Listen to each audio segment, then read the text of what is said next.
Estudio de la palabra de Dios. En fin, entendemos, creo, si entendemos algo de la Biblia, que Dios está pidiendo que vivamos por Él hoy y nos dará recompensa después. En otras palabras, habrá bendiciones para el creyente ahora, pero la Biblia hace énfasis o da énfasis al futuro. ¿Se acuerda de Pablo escribiendo a Timoteo, 1 Timoteo 4:8? Pero la piedad, habiendo hablado a propósito del ejercicio corporal, dice, pero la piedad para todo aprovecha, pues tiene promesa de esta vida presente y de la venidera. Sin embargo, la mayoría vive por el presente, por el día de hoy, por el momento. Y esa es una actitud que está al fondo de mucha desobediencia de Dios, de nuestro Creador. Así que en este sermón lo que queremos hacer es hablar del problema de sacrificar el futuro. Queremos considerar el peligro de sacrificar el futuro en el altar del presente. Y vamos a hacer tres cosas. Número uno, vamos a hablar de la importancia de hacer proyectos para el futuro y cómo aún el mundo entiende esto en ciertas aplicaciones. Número dos, vamos a contrastar esta actitud de pensar en el futuro con la de los hijos de Elí en el Antiguo Testamento que decía, no, sino dámela ahora mismo y luego terminar con algunas cosas que valen la pena de esperarlas. Vamos viendo primero la idea de hacer planes para el futuro. Jesucristo nos enseñó esto, ¿verdad?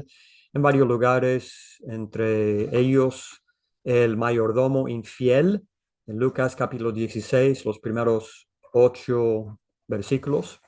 Los títulos en algunas Biblias hablan del mayordomo infiel, pero agregamos y sagaz, porque eso es lo que la cualidad en el que fue alabado tanto. Lucas 16:1 dijo también a sus discípulos, había un hombre rico que tenía un mayordomo, y este fue acusado ante él como disipador de sus bienes. Entonces le llamó y le dijo, ¿qué es esto que oigo acerca de ti? Da cuenta de tu mayordomía, porque ya no podrás ser ya no podrás más ser mayordomo. Entonces el mayordomo dijo para sí, ¿qué haré? Porque mi amo me quita la mayordomía. Cavar no puedo, mendigar me da vergüenza. Ya sé lo que haré, para que cuando se me quite de la mayordomía me reciban en sus casas. Y llamando a cada uno de sus deudores de su amo, dijo al primero, ¿cuánto debes a mi amo? Él dijo 100 barriles de aceite y le dijo, toma tu cuenta, siéntate pronto, escribe 50. Después dijo a otro, ¿y tú cuánto debes? Y él dijo, 100 medidas de trigo. Él le dijo, toma tu cuenta y escribe 80. Y alabó el amo al mayordomo malo por haber hecho sagazmente, porque los hijos de este siglo son más sagaces en el trato con sus semejantes que los hijos de luz. Y yo os digo, ganad amigos por medio de las riquezas injustas, para que cuando éstas falten, os reciban en las moradas eternas. Por muchas cosas este mayordomo no fue alabado, pero por su sagacidad sí. Fue alabado por haber hecho proyectos para el futuro, por haber tomado en cuenta el futuro. Y cuando nos desviamos de esto, caemos en problemas. ¿Y cómo pudo Jesús usar el ejemplo de este que estaba diciendo a otro que bajen su... pero no pierda el enfoque. Él se fijó en el futuro y claro, es de los hijos de este siglo. Es un malo, se llama un mayordomo infiel. Pero el punto de Cristo es que un infiel a veces, en un cierto aspecto, es más sabio que los hijos de luz, que los que llamamos que nos llamamos cristianos, que reclamamos ser creyentes. En cuanto a mirar al futuro y tomar en cuenta el futuro, los hijos de este siglo a veces lo hacen mejor que los discípulos de Cristo. Cristo hace la aplicación entonces a los suyos, diciendo servir a otros con los bienes de este mundo para recibir una morada eterna después, versículo 9 y en adelante. Y de hecho, cuando llegamos al 19 al 31, muchos creen que Cristo cambia de temas y empieza hablando de un rico y Lázaro y como que fuera diferente cosa, pero es el mismo contexto. Cristo está dando ejemplo en ese pasaje de alguien que no aprendió esta lección de mirar el futuro, que no aprendió la lección del mayordomo infiel. El rico vivía por hoy, gastaba sus riquezas en sí mismo. Había un Lázaro allí que estaba mendigando, que pudo haber usado sus bendiciones en él, como Cristo enseña, para moradas eternas, pero no. ¿Y dónde quedó? En el Hades está sufriendo. Y, en fin, no es cambio de tema, es un ejemplo de alguien que no aprendió la lección de los primeros 8 versículos. El mayordomo sabio hace proyectos para el futuro. Y sabe que, como dice Cristo, el hombre en general, el hombre del mundo, reconoce este principio respecto a lo material, en cuanto a la educación, en cuanto a trabajo, en cuanto al matrimonio. Muchos del mundo entienden que debemos pensar en futuro. Por lo tanto, el mundo anda diciendo siempre, animemos a nuestros hijos a conseguir una buena educación. Así que los hijos pasarán 12 años o 16 o 20 años en esta preparación. ¿Y por qué? ¿O para qué? Bueno, para obtener después una mejor carrera y trabajo y oficio y, bueno, en fin, para su futuro. Algunos irán a un extremo con esto, no reconociendo diferentes de personalidades y no todo le conviene tanta educación, pero en fin, el mundo sabe, entiende mirar para el futuro. Y en cuanto al trabajo en general, hay que trabajar hoy para no estar en problemas mañana. Proverbios capítulo 6, versículos 6 al 11, ve a la hormiga o perezoso. ¿Por qué? Mirar cómo él prepara en el verano su comida y recoge en el tiempo de la siega su mantenimiento. ¿Qué es el punto del verano y la siega? El punto es que viene el invierno cuando no se puede sembrar y segar y tener comida. Hay que trabajar hoy y conservar, almacenar para ese futuro verano cuando no podremos. Y la idea de trabajar hoy para no sufrir la pobreza después. Así que los padres sabios, tal vez no tanto del mundo, pero algunos, ellos entrenan a sus hijos hoy a trabajar. Por eso cuando son chicos todavía, 2, 3, 4, 5 años de edad, están dándoles tareas en la casa. ¿Y por qué? Para que después, cuando ya crecidos, adultos jóvenes, y se dependen o se dependan del trabajo para sobrevivir, para proveer para sus familias, ya no les es trabajo, ya no les costará tanto. Y el matrimonio. El matrimonio es un compromiso por toda la vida, ¿verdad? Y por eso tratamos de enseñar a nuestros hijos y predicamos a los jóvenes que tomen en cuenta el futuro respecto al matrimonio. Y por esto mismo los padres se preocupan del tipo de persona con quien los hijos salen, sus novios, novias, según el país, como se llamen. Y por esto mismo los padres a veces advierten al hijo de no llegar a ser novio formal de muy joven. Mejor que el hijo o la hija salga con varias personas de diferente tipo para ir conociendo, por mientras. ¿Por qué? Porque el futuro es un matrimonio ligado por toda la vida. Esta cosa va a durar mucho. Hoy se puede romper con el novio, pero con el cónyuge no, obviamente. Y pensar en el futuro. Por esto los padres sabios enseñan al hijo a buscar las cualidades del hombre interior en la muchacha o en el muchacho y no fijarse solamente en las apariencias o lo exterior, ¿verdad? ¿Por qué? Porque el futuro viene cuando están ligados y no se puede separarse fácilmente. De hecho, por esto mismo los padres sabios le dicen al joven, no te apures, ten paciencia. Y en todo aspecto de la vida, el hombre en general entiende la idea de que hay que planificar para el futuro. Y muchos entienden la aplicación en lo material, pero no lo quieren hacer en lo espiritual. El Señor tiene que ser número uno en nuestras vidas. Cristo es el primogénito de todo, ¿verdad? Colosenses 1:15. Y por ser primogénito, Él merece las primicias.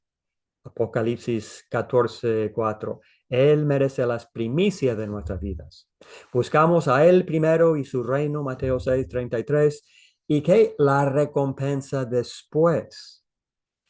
De hecho, la Biblia enseña que cada tribulación hoy simplemente produce un eterno peso de gloria más allá. Según a los Corintios capítulo 4 y el versículo 16 en adelante, dice el apóstol Pablo, por tanto, no desmayamos.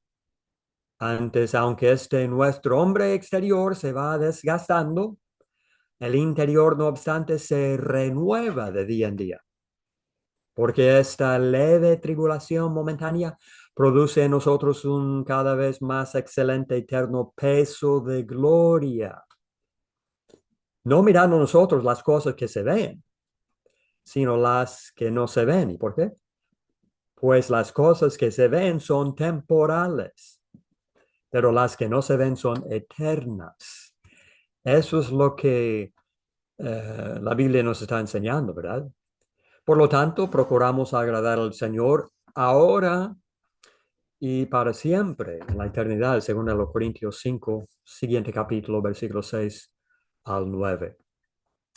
El futuro, pensando en el futuro, haciendo sacrificios para el futuro, no sacrificando el futuro.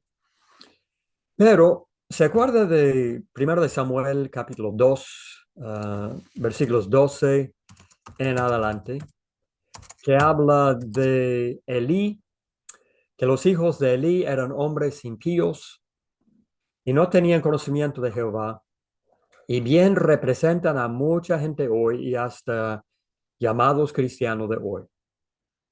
1 de Samuel 2:13, y era costumbre de los sacerdotes con el pueblo que cuando alguno ofrecía sacrificio, venía el criado del sacerdote mientras se cocía la carne trayendo en su mano un garfio de 3 dientes y lo metía en el perol, en la olla, en el caldero o en la marmita, y todo lo que sacaba el garfio, el sacerdote lo tomaba para sí.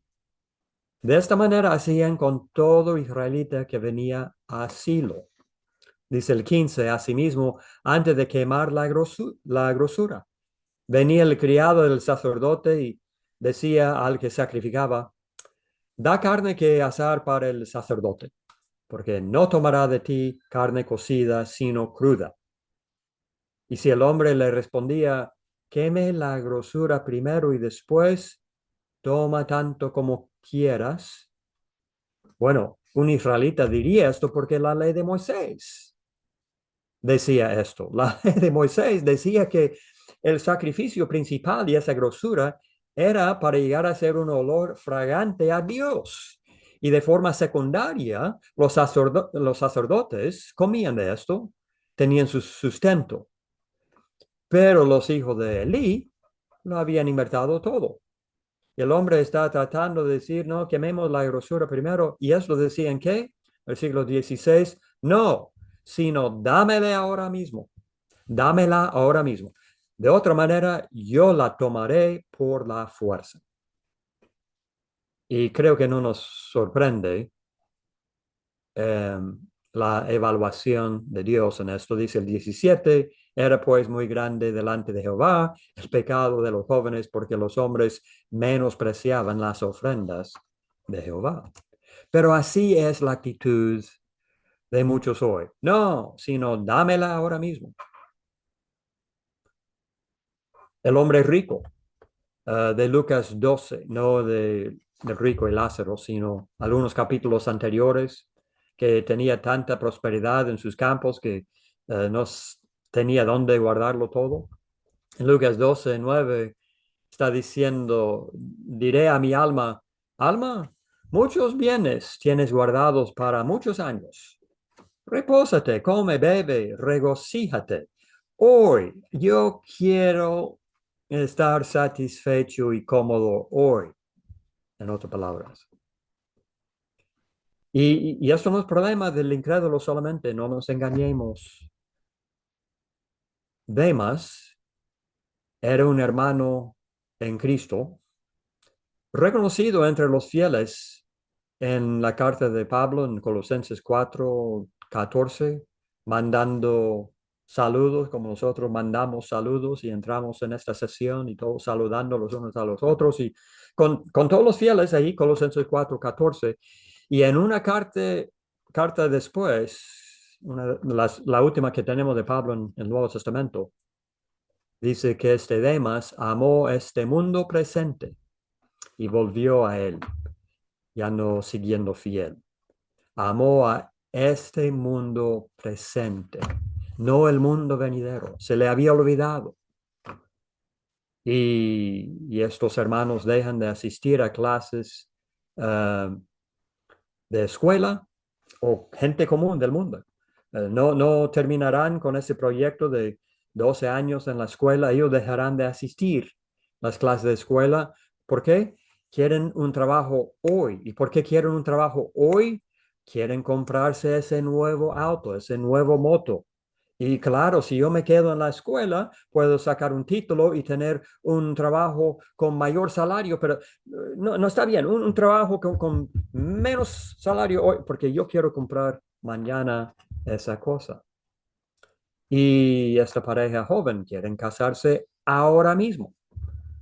El mundo me va a dejar atrás, dice la chica, la joven. Y está llorando de y tengo cartas escritas tengo una carta titulado Casado a los 17 años y una jovencita escribe cómo era su sueño cuando ella y su novio no podían sino casarse. Estaban ansiosos y se casaron a 17 y luego dentro de meses ella está escribiendo esta carta de cómo no salió como ella había pensado.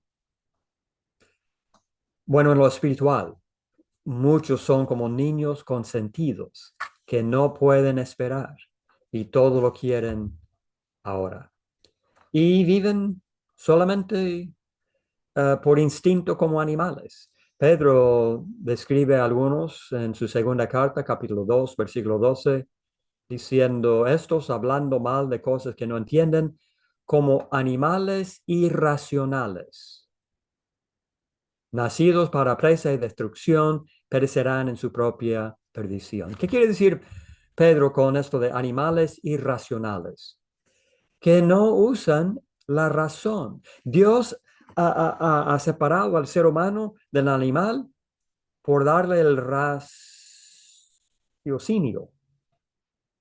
O pueden corregirme después si pronuncié mal la palabra. La capacidad de razonar, el intelecto. Y con este intelecto uno puede solamente sentir que tiene hambre en el estómago, voy a comer para satisfacer este hambre. Tengo apetito para el sexo, voy a tener el sexo. Tengo apetito para esto, voy a hacer esto. Y esto sería actuar como animal que no está razonando. Y no es malo que el animal haga esto porque él debe actuar por sus instintos. Lo malo es cuando un hombre actúa como animal y no usa su cerebro que el Creador le dio para que estuviera en un nivel más alto y pensara, bueno, yo puedo satisfacer todos los deseos hoy, pero ¿recibiré mayores cosas en el cielo después o no? ¿Estaré sacrificando el futuro? Y este tipo de gente llegará a mí o al predicador y dirán, no me hables por favor de las consecuencias, las terrenales, temporales.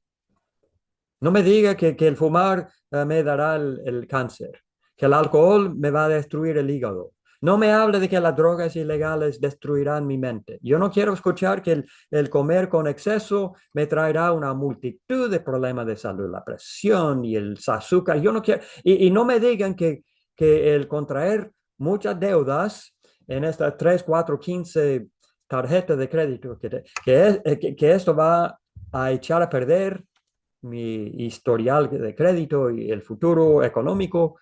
Yo no quiero, y no me hablen de la necesidad, por favor, de exámenes médicos y con el dentista regulares. En fin, no quieren pensar el futuro.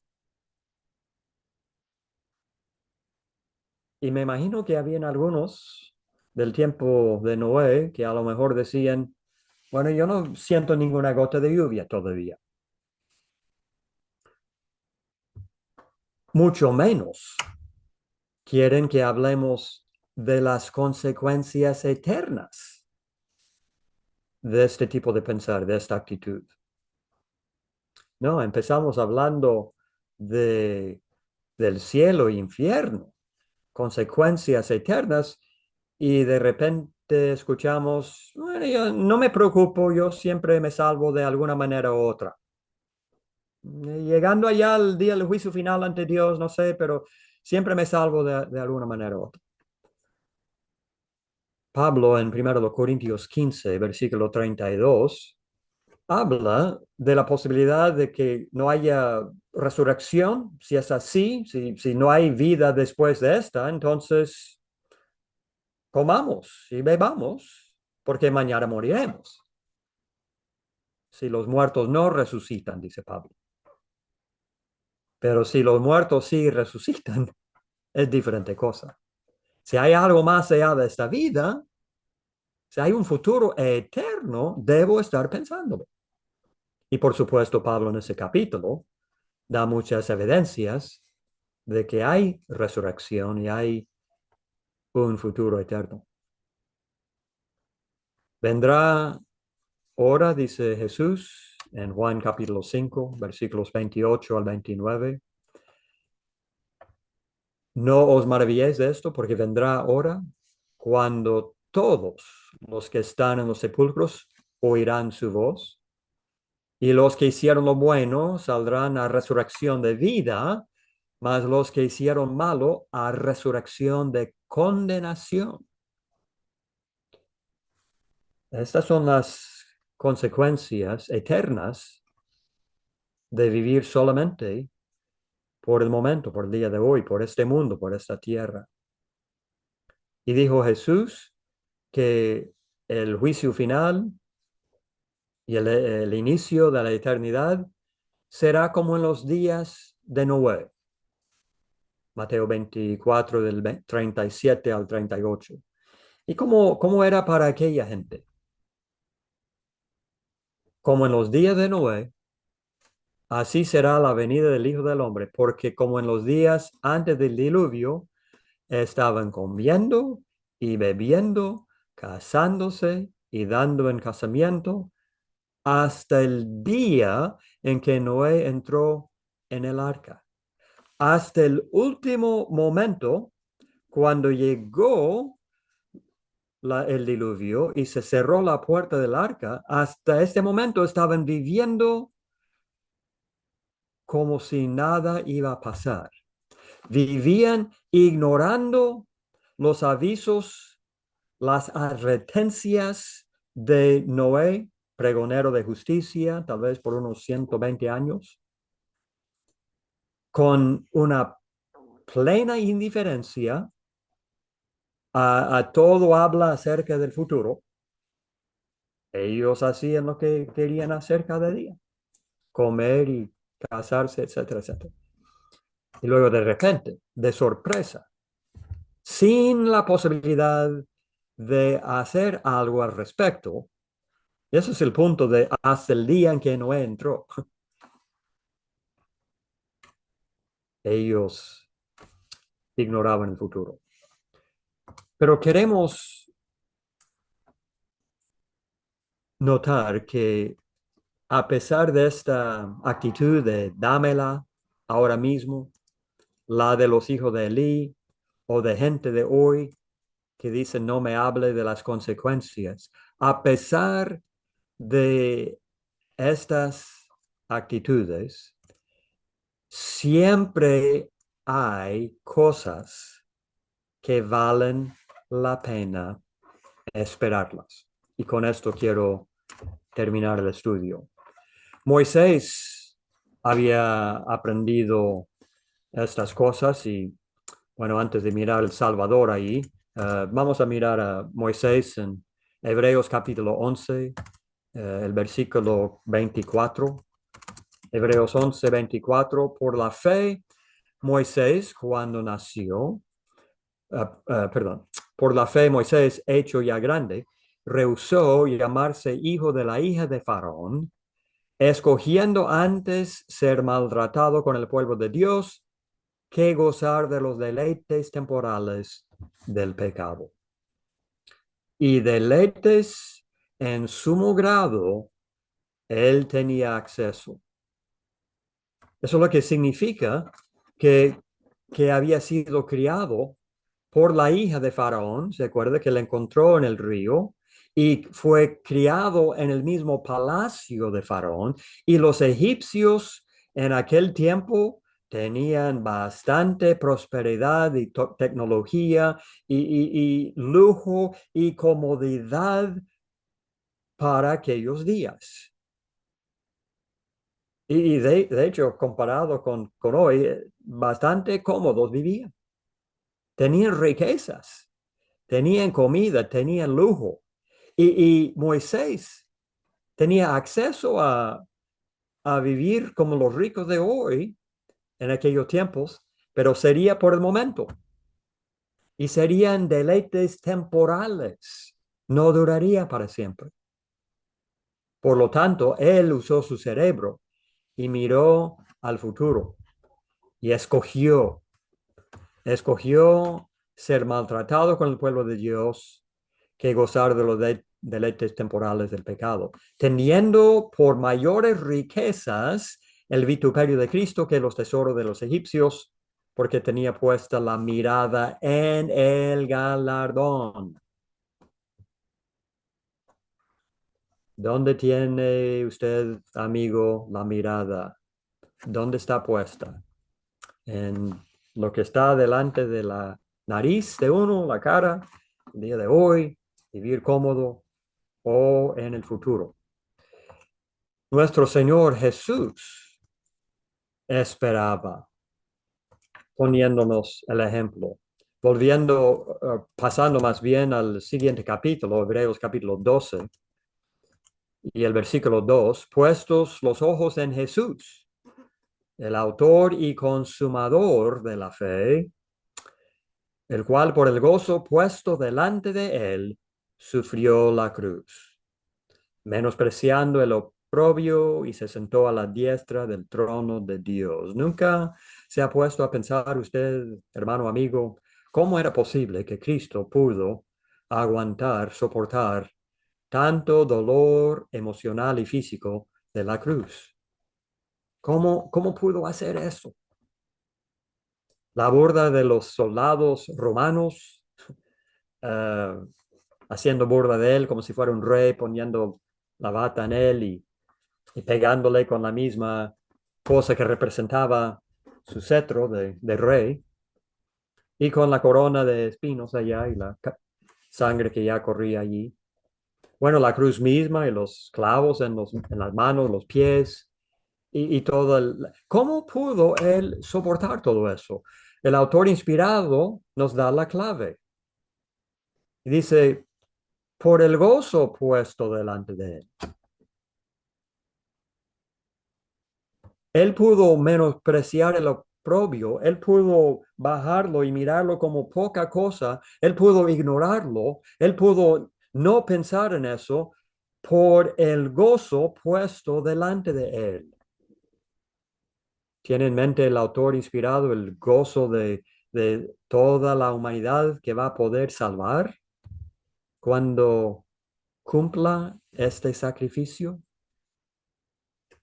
todas las salvaciones que pasarán en el futuro. Estaba pensando en el regreso al cielo, volviendo a la gloria que estaba allá en el cielo, donde no hay ninguno de los dolores de acá en este mundo.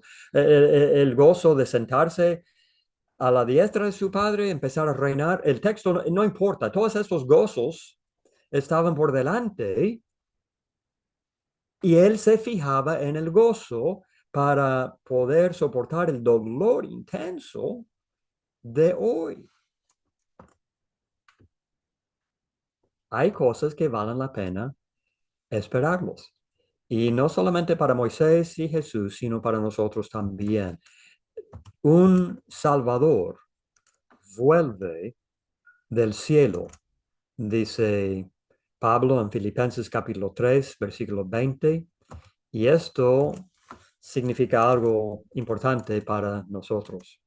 Filipenses capítulo 3, los últimos versículos. El apóstol Pablo estaba a propósito hablando apenas de algunos cuyo Dios es el vientre. Ellos viven solamente por los apetitos de hoy. Y el fin de ellos es su perdición, 19. Solo piensan lo terrenal, fin del 19. Y nótese que el 20 empieza con la palabra más, que significa pero en este contexto. Mas nuestra ciudadanía está en los cielos, de donde también esperamos al Salvador, al Señor Jesucristo. Alguien dirá, pero yo ya soy salvo, porque yo ya obedecí al Evangelio, fui bautizado en María. ¿No habla Pedro de una futura salvación? La salvación en el juicio final, cuando en el último ensayo Dios dice que pasemos al cielo. Cosas pueden pasar entre mi bautismo y el cielo mismo. Pero si estoy esperando a un Salvador que me salvará en ese último día, en el juicio final, Jesucristo, ¿qué más pasará? 21, el cual transformará el cuerpo de la humillación nuestra. Es un cuerpo de humillación porque se envejece. La primera vez que conocí a Osvaldo y Mario, éramos jóvenes, 20 años de edad, unos 20. Y ahora nos vemos más gordos y menos cabello y muchas cosas, más canas. Y con el tiempo esto no se mejora. Y los dolores y artritis y problemas de salud y menos movilidad vamos a tener, si Dios permite, más años. Y por último se muere el cuerpo y se pudre en la tierra. Es un cuerpo de humillación que será transformado para que sea semejante al cuerpo de la gloria suya. Pero ¿cómo puede ser eso? ¿Cómo puede hacerlo? Por el poder con el cual puede también sujetar a sí mismo todas las cosas, dice Pablo en el mismo versículo. Pablo en 1 Corintios 15, donde estuvimos antes, dice que este nuevo cuerpo será poderoso, incorruptible y glorioso.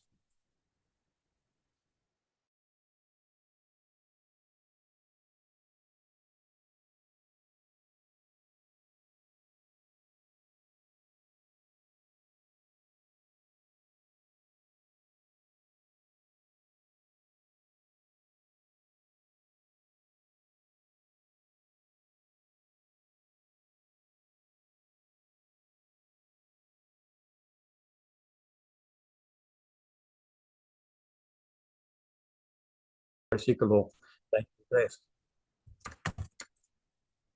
donde dice el apóstol Pablo allí, Romanos 8, perdón, versículo, dame un momento.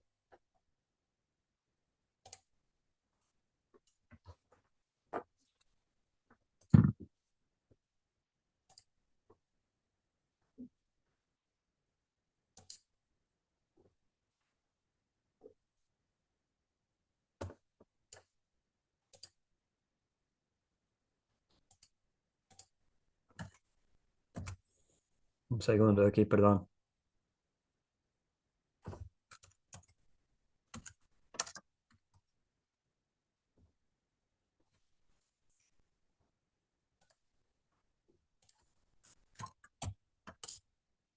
Ocho veintitrés, y no solo ella, sino también nosotros mismos, que tenemos las primicias del Espíritu. Nosotros también gemimos dentro de nosotros mismos, esperando la adopción, la redención de nuestro cuerpo. Y esperamos cielos nuevos y tierra nueva, dice Pedro en 2 de Pedro, capítulo 3, los versículos 11 al 13, en los cuales mora la justicia. Aunque el plan para la iglesia de hoy es perfecto, los seres humanos que somos miembros de la iglesia local somos imperfectos y tratamos de elaborar y cumplir un plan perfecto, pero imperfectamente. Y por lo tanto, tenemos todavía problemas en las iglesias locales. Imagínense cielos nuevos y tierra nueva donde la justicia mora y solamente ella, rodeados solamente de personas que han querido estar en ese lugar desde la tierra anterior y mantenían su fe y su humildad y su mansedumbre y su paciencia y su celo por todo el tiempo en la iglesia en la tierra anterior. Y cuando hermanos volvían al mundo, estos permanecían fieles. Y cuando hermanos dentro de la iglesia murmuraban y producían problemas, estos se mantenían amables. Y ellos llegan. Y los únicos que llegan son estos. Y la justicia está allí y no hay pecado para echar a perder ese ambiente. Hay cosas que valen la pena esperarlas. Y por último, dice Pedro, hay una herencia que nos espera. Y cómo lo describe el apóstol Pedro. En 1 de Pedro vemos las tres cosas que dice Pedro al respecto. 1 de Pedro, capítulo 1.